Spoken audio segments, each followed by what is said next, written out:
My name is Mulan. Let me tell you what happened before the drums of war reached our gates. It began far from my village, in places where I had never walked, but whose cries I could almost hear. The sky turned black with smoke, and homes that once held laughter fell silent under fire. Word traveled fast, carried by frightened travelers and weary soldiers, each story heavier than the last. I didn't know it then, but those flames would reach us too, and change everything I thought I knew about courage. They say trouble always starts far away, like thunder before a storm. That morning, the air smelled of wet earth and spring blossoms. None of us knew it would be the last morning of peace for many. The first rider came at dusk. His voice shook when he spoke of fire eating the fields, of shadows on horseback swallowing everything in their path. We thought it was only a rumor, but the smoke behind him told the truth. The Mongol riders came like thunder rolling through the valley, ominous and unstoppable. Villages like ours vanished before dawn. I was too far to hear the screams, but I still remember the way the air smelled. Ash carried on the wind. Some call it conquest. But, for us, it was fear made real, tearing through lives like paper. Each torch, each hoofbeat, meant another home lost, another family broken.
Every night, we saw new fires on the horizon, tiny orange wounds blooming across the land. Families passed through our roads, their eyes hollow, their voices broken. I used to think our village was too small to matter, too far to be touched. But the wind carried their fear to us, and we knew our turn would come.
My childhood was steeped in tradition. In the quiet corners of our home, I watched my father read from the ancient scrolls.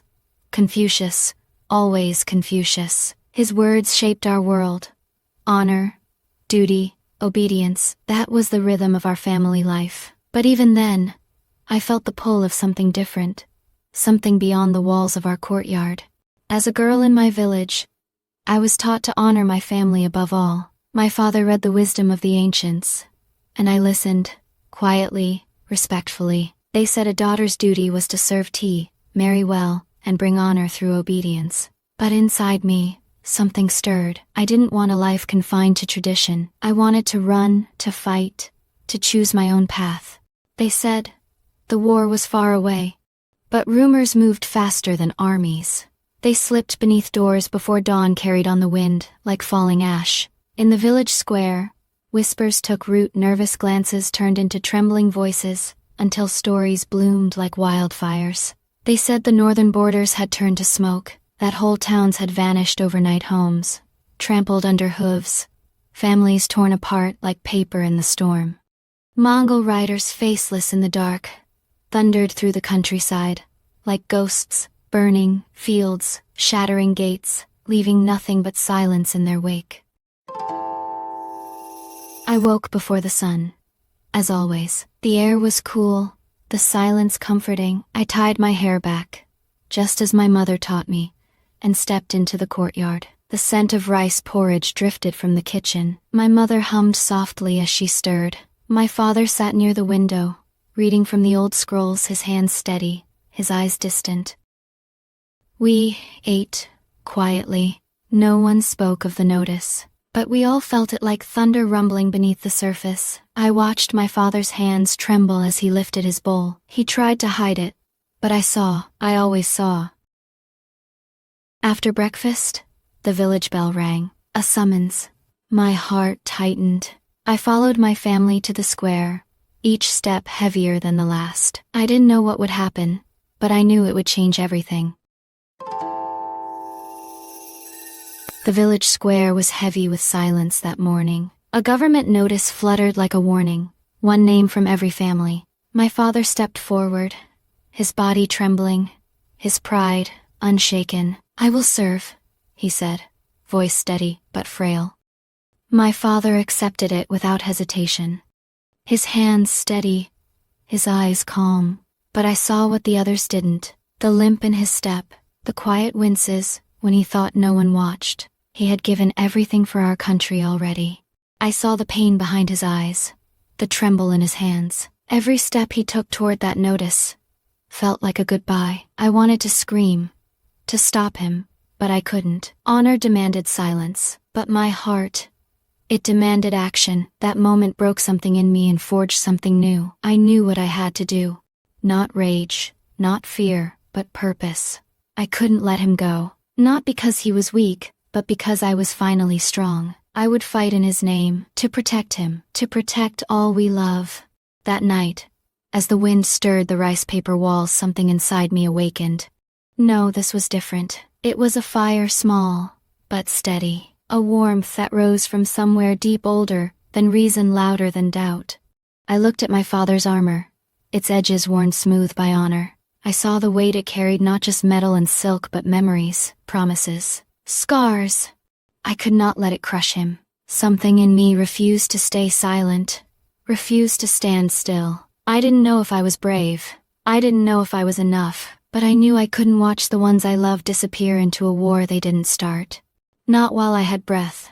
Not while I had a name. That night, I wasn't the perfect daughter. I wasn't a soldier. I was just me, and that was enough to take the first step.